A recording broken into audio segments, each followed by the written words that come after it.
I'm going to attempt to make some sense. Anyway, that's the analog world for me, for now. 3 guitars, bass, do about anything with that.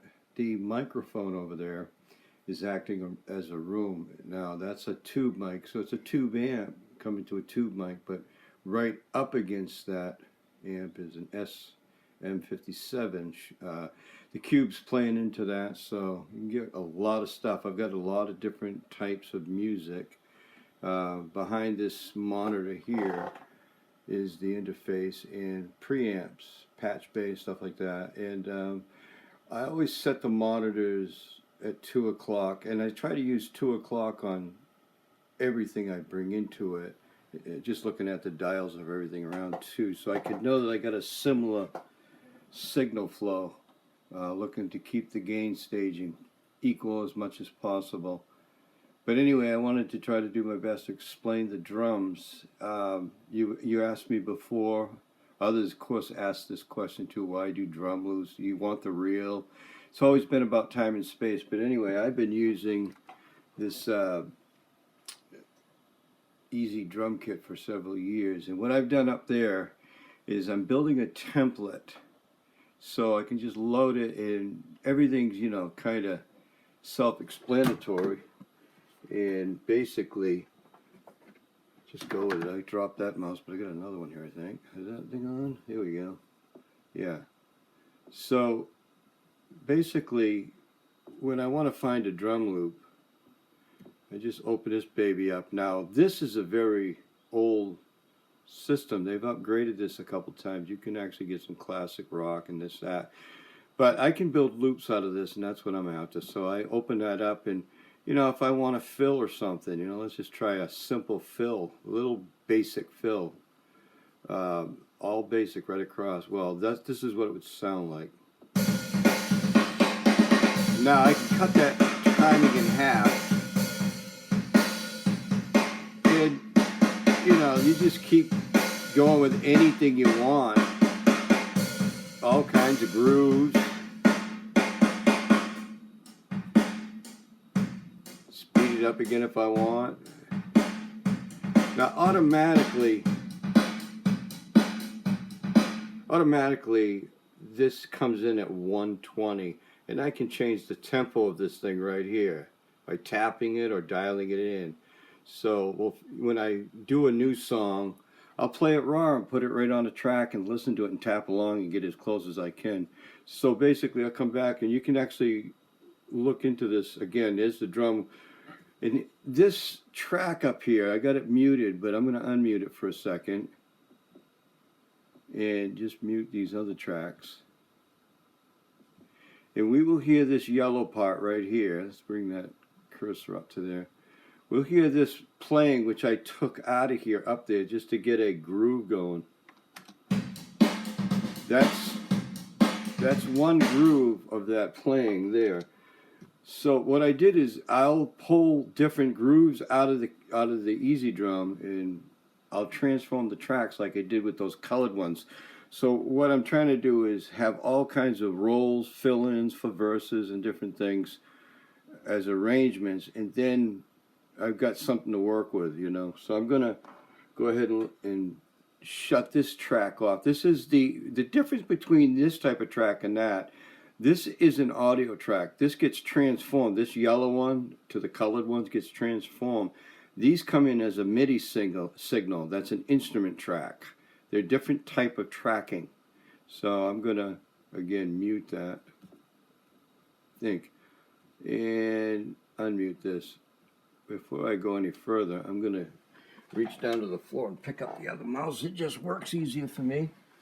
And, okay, we're back, sort of. And over here on this screen, this is the computer. It's actually working. I got the mixer for a lot of these things.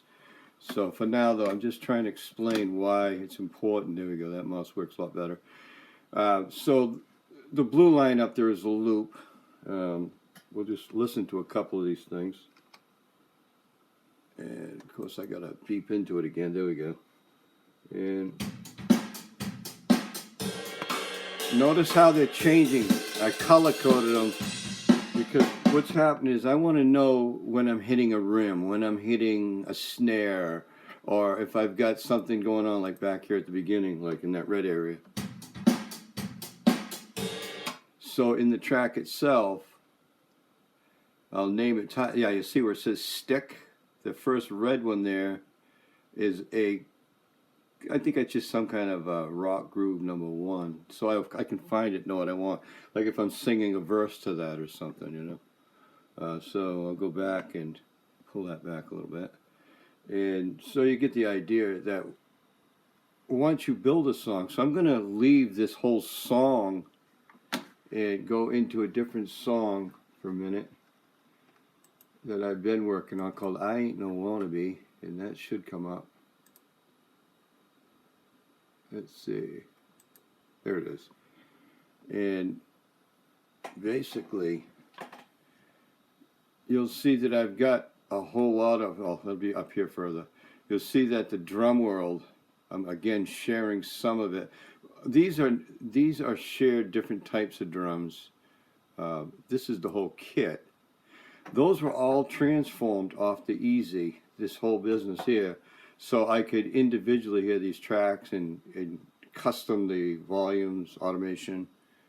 So this song sounds a little like this, and this probably isn't going to do it justice over this phone, but you'll hear a lot of tracking going on. So while it's playing, I'll just do a little bit.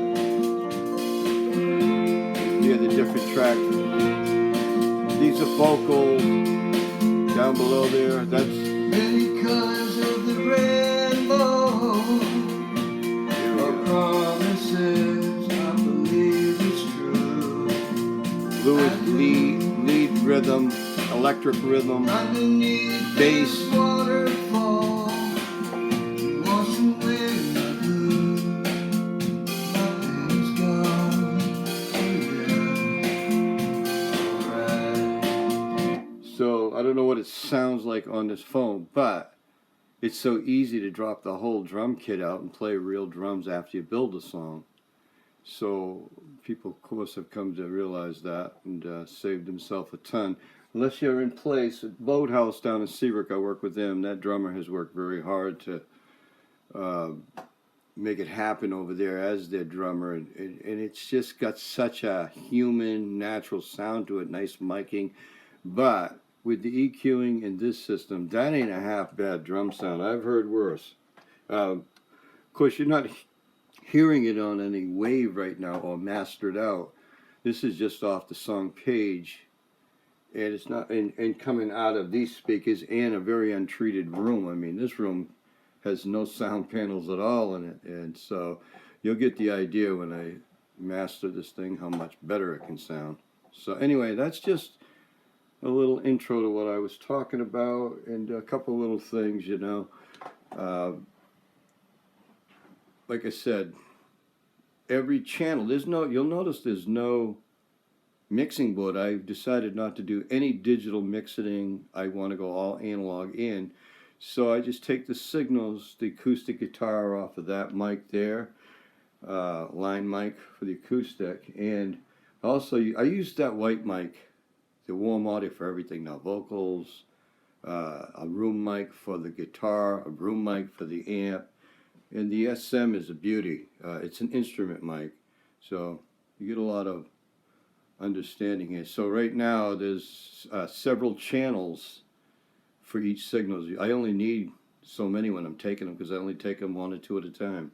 So I'm only using 4 channels in, and I can just switch back and forth to different preamps as I need them. So anyway, I hope that's helpful to you.